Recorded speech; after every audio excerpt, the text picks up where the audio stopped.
2001 की बात है। जॉर्ज बुश एक स्कूल में संबोधित कर रहे थे। अचानक उसके कान में उनका गार्ड आकर कुछ बताता है। वो सुनते हैं और वापस अपनी स्पीच देने लगते हैं। बाद में पता चलता है कि गार्ड ने उन्हें बताया था कि अमेरिका पर 9/11 हमला हो गया है। बाद में जब उनसे पूछा गया कि उन्होंने ऐसा क्यों किया, तो उसने बताया कि मैंने अपनी स्पीच इसलिए जारी रखी क्योंकि जिन्होंने ये हमला किया वो यही तो चाहते थे कि वो दिखा सकें कि कैसे अमेरिका को घुटनों पर ला दिया और उसका राष्ट्रपति एकदम अवाक रहकर मारा मारा भाग खड़ा हुआ। ये आतंकवाद को ट्रीट करने का अमेरिकी तरीका है कि तुमने जो करना था कर दिया, लेकिन इससे हम अपना काम धाम रोककर घुटनों पर नहीं आते। हम इसका बदला तो जरूर लेंगे जो तुम्हारी 7 पुश्तें याद रखेंगी। पर अमेरिका अपने पैरों पर भी खड़ी ढिढिया रहेगा और जैसा चल रहा था वैसे ही चलता रहेगा। ये कहानी इसलिए बता रहा हूं कि मोदी पिछले दिनों बंगलौर में थे हमारे तेजस की वैश्विक मार्केटिंग करने। उसी समय वहां टर्की हमले में वीरगति को प्राप्त हुए जवान का भी अंतिम संस्कार था।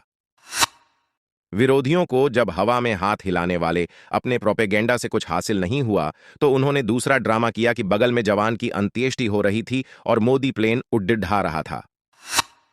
ऐसा नहीं है कि ये समझते नहीं, बल्कि ये ऐसा इसलिए करते हैं कि पुलवामा हो या हाल का हमला, ये पाकिस्तान इनके लिए ही तो करता है ताकि ये उसका लाभ ले सकें। पिछले साल सर्वे में आया था कि देश में जनता की नजर में सबसे विश्वसनीय 3 चीजों में पहले नंबर पर आर्मी, दूसरे पर आरबीआई और तीसरे पर पीएमओ है। इसके बाद सुप्रीम कोर्ट और फिर सीबीआई का नंबर आता है। अब ऐसे में यदि पहले नंबर की आर्मी और तीसरे नंबर पर प्रधानमंत्री के बीच ही झगड़ड्ढा करवा दिया जाए तो कितना बढ़िया है कि इससे इनके सत्ता का रास्ता खुल जाएगा कि ये मोदी कैसा मतलबी है जो आर्मी के बलिदान के समय भी अपने में मस्त है। ये वही लोग कहते हैं जिन्होंने 26/11 का बदला मजहबियों को खुश करने को नहीं लिया और आर्मी एयरफोर्स बेचारी खड्डी की खड्डी रह गई। साथ ही ये चाहते हैं कि ऐसे हमले में सरकार घुटनों पर आ जाए और मातम में चली जाए।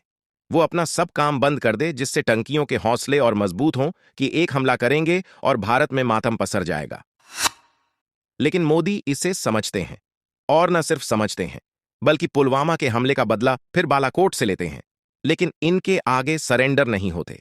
आज खबर आ रही है कि तालिबान ने 11 पाकिस्तानी वर्दी वाले हादी ठोक दिए।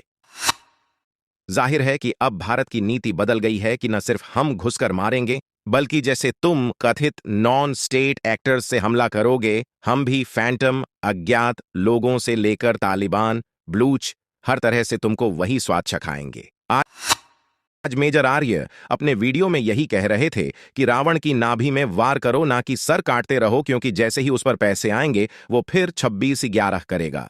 लेकिन मेजर ये मिस कर जाते हैं कि वो पैसे आने भी मोदी ने ही रोक रखे हैं।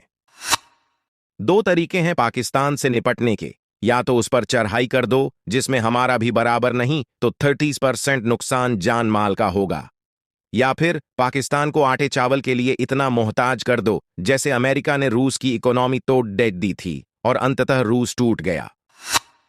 मोदी की पॉलिसी दूसरे तरीके की है। जैसा पाकिस्तान का डॉक्ट्रिन बना था 1971 के बांग्लादेश टूटने पर कि भारत को 1000 जख्म देकर भारत में गृहयुद्ध करवाना है, फिर वो खाली स्थान से कराओ, लिट्टे से कराओ, नॉर्थ ईस्ट से कराओ, हिंदू मजहबी से कराओ या जाति भाषा के नाम पर कराओ।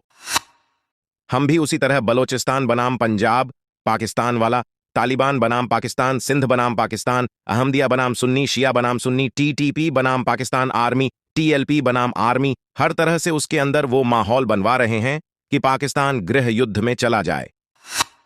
और जब से ऐसा शुरू किया है तो पाकिस्तान के पास ले देकर 2 ही लोग बचे हैं, एक चीन और दूसरा खान ग्रेस, जिनसे उसे उम्मीद है कि उसके अच्छे दिन फिर वापस आएंगे। उसकी यही छटपटाहट फिर हम पर हमला करती है और हमारा छुटपुट नुकसान करती है। लेकिन अब भारत की ये डॉक्ट्रिन तब तक नहीं रुकेगी जब तक या तो ये सरकार जिंदा है या फिर पाकिस्तान जिंदा है। इसलिए आपकी भावनाओं से खान ग्रेस खेलती है, क्योंकि पाकिस्तान के साथ 2011 ही नहीं किया है इन्होंने, बल्कि उनके साथ कितने ही अन्य राज्य भी इनके छुपे हैं। फिर वो हवाला रैकेट हो, दाऊद जैसे हों, या फिर जो आप दिल दिल पाकिस्तान सुनते हैं भारत में, उनकी चाबी उसके पास हो। इसलिए जब भी ये लोग आपको भड़काएं, ये याद रखिए कि वो भड़का क्यों रहे हैं।